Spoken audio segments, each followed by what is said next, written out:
શું વિદ્યાર્થી મિત્રો તમે ધોરણ 10 પાસ થયા છો? શું તમને પ્રશ્ન છે કે ધોરણ 10 પછી શું તમે ધોરણ 10 પછી ઉત્તમ પ્રવાહ પસંદ કરીને તમારી ઉચ્ચ કારકિર્દી બનાવવા માગો છો? તો આ ફક્ત 2 થી 3 મિનિટનો વિડીયો એ તમારા કારકિર્દીમાં ખૂબ મોટો ફેરફાર લાવી શકશે, તમારી જિંદગી બદલી શકશે. તો ધોરણ 10 પાસ કરી જો તમે પ્રવાહ પસંદ કરવામાં યોગ્ય પસંદગી વિચારી શકતા ન હો તો આ વિડીયો તમારા માટે છે. નમસ્કાર વિદ્યાર્થી મિત્રો, ધોરણ 10ની પરીક્ષા પાસ કરેલા વિદ્યાર્થીઓને મૂંઝવતો પ્રશ્ન કે ધોરણ 10 પછી શું, તો એના માટેના વિકલ્પો વિશે આપણે ખૂબ ટૂંકમાં વાત કરવાના છીએ. ધોરણ 10માં પછી 4 વિકલ્પ આપણી પાસે છે.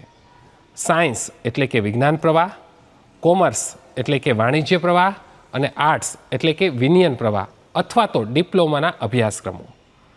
ગુજરાતભરમાં 9 લાખ વિદ્યાર્થીઓ ધોરણ 10ની પરીક્ષા આપે છે. તેમાંથી 1 લાખથી 1.5 લાખ વિદ્યાર્થીઓ વિજ્ઞાન પ્રવાહ પસંદ કરે છે એટલે કે સાયન્સ પસંદ કરે છે. 4 થી 5 લાખ વિદ્યાર્થીઓ સામાન્ય પ્રવાહ પસંદ કરે છે એટલે કે કોમર્સ અને આર્ટ્સમાં પસંદ કરતા વિદ્યાર્થીઓની સંખ્યા છે 4 થી 5 લાખ તથા 1 લાખથી 1.5 લાખ જેટલા વિદ્યાર્થીઓ ડિપ્લોમા અભ્યાસક્રમ કે અન્ય અભ્યાસક્રમ પસંદ કરે છે અથવા ભણવાનું છોડી દે છે. તો આમાંથી શ્રેષ્ઠ કારકિર્દી કઈ અને ત્રણેય પ્રવાહ વિશે આપણે માહિતી મેળવીશું. 21મી સદીનો યુગ એ આધુનિક ટેકનોલોજી અને તબીબી ક્ષેત્રે ઘણા પડકારનો યુગ છે. આજના આધુનિક માનવની જિંદગી એને તબીબી ક્ષેત્રે ઘણા નુકસાન પહોંચાડ્યા છે. એટલા માટે અસાધ્ય રોગો એ કેટલાક પડકાર છે. તો ટેકનોલોજી અને તબીબી ક્ષેત્ર તથા અન્ય ક્ષેત્ર માટે ઉજ્જવળ ભવિષ્ય એટલે કે વિજ્ઞાન પ્રવાહ એટલે કે સાયન્સ. તો સાયન્સમાં પણ આપણે 2 ભાગ પડે છે, એ ગ્રુપ અને બી ગ્રુપ. ઘણા વિદ્યાર્થી મિત્રો જાણે છે એ ગ્રુપ એટલે એન્જિનિયર ક્ષેત્રે કારકિર્દી, પણ એવું જરૂરી નથી. એન્જિનિયર સિવાય બીજું ઘણું બધું થઈ શકે છે. એ ગ્રુપ સાથે 12 સાયન્સ પાસ કરી mechanical engineer, civil engineer, electric engineer, EC engineer અને કોમ્પ્યુટર આઈટી તથા એઆઈ તો ખરું જ. એટલા માટે એ ગ્રુપમાં એન્જિનિયર ક્ષેત્રે કારકિર્દી બનાવી શકો છો. અથવા તો જો તમારે ઓછા ટકા આવે અથવા તો તમે પ્યોર સાયન્સમાં પોતાની કારકિર્દી બનાવવા માગતા હોવ તો બીએસસી ફિઝિક્સ, બીએસસી કેમેસ્ટ્રી કે બીએસસી મેથેમેટિક્સમાં કરી શકો છો. સાથે એ ગ્રુપમાં એગ્રીકલ્ચર ક્ષેત્રે બીટેક એગ્રીકલ્ચર અને ડેરી ટેકનોલોજી જેવા પણ અભ્યાસક્રમો ઉપલબ્ધ છે. હવે આપણે વાત કરીએ બી ગ્રુપ. બી ગ્રુપમાં મોટાભાગના વિદ્યાર્થીઓ એવું જ વિચારતા હોય છે કે બી ગ્રુપ એટલે ડૉક્ટર. ના, એવું જરા પણ નથી. એમબીબીએસ, હોમિયોપેથિક, આયુર્વેદિક અને ડેન્ટલ આ 4 મનુષ્યના ડૉક્ટર સિવાય પણ બી ગ્રુપ માટે અસંખ્ય કોર્સ ઉપલબ્ધ છે.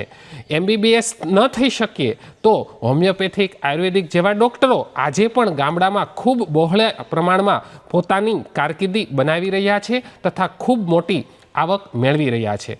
બી ગ્રુપમાં આ ડૉક્ટર સિવાય bachelor of veterinary science, bachelor of pharmacy, nursing, physiotherapy જેવા પેરામેડિકલના કોર્સ પણ ઘણા બધા ઉપલબ્ધ છે.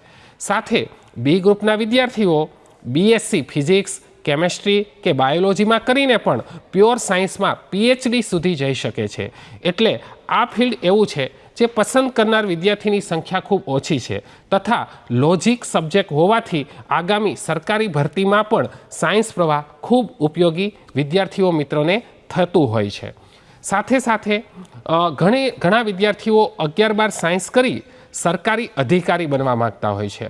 તો સરકારી અધિકારી બનાવવામાં એને ઘણી બધી પરીક્ષાઓ પાસ કરવી પડતી હોય છે. તો યુપીએસસી અને જીપીએસસી જેવી પરીક્ષાઓ જો વિજ્ઞાન પ્રવાહના વિદ્યાર્થીઓ આગળ પસંદ કરે તો એના માટે ખૂબ સરળ બનતી હોય છે. કારણ કે જીપીએસસી, યુપીએસસી અને સરકારી અધિકારી બનવા માટે આપણે મેથ્સ, રિઝનિંગ, લોજિક વગેરે હોવું ખૂબ જરૂરી છે. બાકીના વિષયો છે એ તો વાંચીને પણ તૈયાર કરી શકાય, પણ વિજ્ઞાન પ્રવાહના વિષયો જો 2 વર્ષ બાળક ભણ્યો હશે તો આગળ સરકારી અધિકારી બનવાની રીત પદ્ધતિ સૌથી સરળ થશે અને રસ્તો ખૂબ ટૂંકો થશે. સાથે સાથે આપણા રાજ્યમાં ધોરણ 1 થી 5માં સરકારી પ્રાથમિક શિક્ષકમાં 10% જગ્યા સાયન્સ પ્લસ પીટીસીની છે.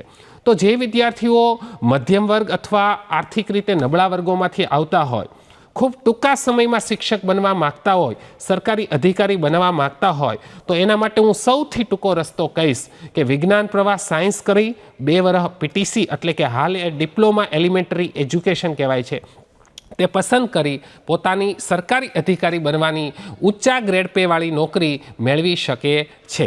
વધુમાં ફાયદો એ છે કે પીટીસીના 2 વર્ષ અભ્યાસક્રમમાં જીપીએસસીનો બેઝિક કોર્સ આવી જાય છે, જેથી પીટીસીવાળા વિદ્યાર્થીઓને આગામી જીપીએસસી, યુપીએસસી કે સરકારી અધિકારી બનવાની પરીક્ષાઓ પાસ કરવી સરળ પડે છે. બીજા ફિલ્ડની વાત કરીએ તો ધોરણ 10 પછી કોમર્સ એટલે વાણિજ્ય પ્રવાહ એક અલગ ફિલ્ડ છે. જે વિદ્યાર્થીઓ પોતાની કારકિર્દી વાણિજ્ય ક્ષેત્રે બનાવવા માગતા હોય તો એના માટે કોમર્સ ફિલ્ડ છે, પણ કોમર્સ ફિલ્ડ પસંદ કરનાર વિદ્યાર્થીઓની સંખ્યા થોડી વધારે હોય છે. પ્લસ એમાં સાયન્સની જેમ ઘણી બધી લાઈનો નથી હોતી. કોમર્સ માટે બીકોમ, સીએ અને બીબીએ જેવા અભ્યાસક્રમ વિદ્યાર્થીઓ પસંદ કરતા હોય છે અને ઘણા વિદ્યાર્થીઓ બિઝનેસમાં પણ જતા હોય છે. જો તમને આ ફિલ્ડમાં રસ હોય બેન્કિંગ ક્ષેત્રમાં તથા કોમર્શિયલ ક્ષેત્રમાં તો કોમર્સ પસંદ કરવું જોઈએ, પણ એના માટે તમારે હરીફાઈ થોડી વધુ રહેશે, તે તકેદારી રાખવી જોઈએ. ત્રીજો વિકલ્પ છે આર્ટ્સ, બેચલર ઓફ આર્ટ્સ. સામાન્ય રીતે ભાષાકીય વિષયોમાં જેને રસ હોય, ગુજરાતી, સંસ્કૃત, હિન્દી, અંગ્રેજી કે ઇતિહાસ, ભૂગોળ જેવા વિષયો આર્ટ્સમાં આવતા હોય છે. જે વિદ્યાર્થીઓને આ વિષયોમાં રસ હોય તેમણે આ ફિલ્ડ પસંદ કરવું જોઈએ. આર્ટ્સવાળા વિદ્યાર્થીઓ આગળ બીએ, બીસીએ કે બીજા ઘણા બધા અભ્યાસક્રમો છે એ કરી શકે, પણ એમાંય મોટાભાગના વિદ્યાર્થીઓ બીએ પસંદ કરતા હોય છે. હવે ચોથો વિકલ્પ રહ્યો ડિપ્લોમા એન્જિનિયરિંગ. તો સીધું જ ડિપ્લોમા એન્જિનિયરિંગ ધોરણ 10 પછી કરીએ તો વિદ્યાર્થીઓને ઘણા સાયન્સના વિષયમાં ટેકનિકલ કે ગાણિતિક કે કોન્સેપ્ટમાં મુશ્કેલી થાય. તો જો 11-12 સાયન્સ ભણી પછી એન્જિનિયર કરવામાં આવે કે એગ્રીકલ્ચર કરવામાં આવે તો વિદ્યાર્થીની તાર્કિક ક્ષમતા, મેથ્સ, ફિઝિક્સ અને કેમિસ્ટ્રી સમજવાની ક્ષમતા ખૂબ વિકાસ પામેલી હોય છે. તો છતાં પણ ઘણા વિદ્યાર્થીઓ ડિપ્લોમા એન્જિનિયર પસંદ કરતા હોય છે તો એમને ટેકનિકલ વિષયો સમજવામાં થોડા સમય મુશ્કેલી પડે, પછી એનું રૂટીન થઈ જતું હોય છે. એમાં પણ ઘણા બધા સ્કોપ રહેલા છે, જેની વિગતવાર માહિતી ઘણી બધી વેબસાઇટો ઉપરથી આપણને મળી રહેશે. તો આ આપણે વાત કરી ધોરણ 10 પછી શું. તો ધોરણ 10 પછી સરકારની પણ ઘણી બધી યોજનાઓ છે. આ 4 ફિલ્ડની આપણે વાત કરી, એમાં આપણે જોયું કે સૌથી વધુ સ્કોપ એ સાયન્સ એટલે કે વિજ્ઞાન પ્રવાહમાં છે, જેમાં એ બી ગ્રુપ 2 ભાગ પડે છે અને એમાં પણ ઘણા બધા કોર્સ ઉપલબ્ધ છે. આશરે એ ગ્રુપમાં 20-25 જેટલા અને બી ગ્રુપમાં પણ 20-25 જેટલા કોર્સ ઉપલબ્ધ છે. ઘણા વિદ્યાર્થીઓ એવું માનતા હોય છે કે વિજ્ઞાન પ્રવાહમાં ખૂબ ઊંચી ફી હોય છે તથા આગળ પણ ખૂબ ખર્ચો હોય છે, તો એવું બિલકુલ નથી. સરકારની અસંખ્ય યોજનાઓ છે. ટ્યુશન સહાય, જીનીટ સહાય, ભોજન બિલ સહાય, નમો સરસ્વતી યોજના, જ્ઞાન સાધના, તેના થકી વિદ્યાર્થી ખૂબ ઓછી ફીમાં અથવા 0 ફીમાં વિજ્ઞાન પ્રવાહ સાયન્સ ભણી શકે છે. તથા તમે તમારું આગળનું કેરિયર વિજ્ઞાન પ્રવાહમાં ફ્રીમાં અથવા ખૂબ ઓછી ફીમાં બનાવવા માગતા હોવ તો આ સ્ક્રીન ઉપર મારો નંબર છે, તેના ઉપર તમે સંપર્ક કરી શકો. ગમે ત્યારે વિજ્ઞાન પ્રવાહ સંબંધિત યોજના કે આગળના ભવિષ્ય વિશે તમે વધુ જાણકારી મેળવવા માગતા હોય તો અવશ્ય મારો સંપર્ક કરશો. આપને બને તેટલી માહિતી હું આપી અને ઉપયોગી થઈશ. આપ શ્રીનો ખૂબ ખૂબ આભાર.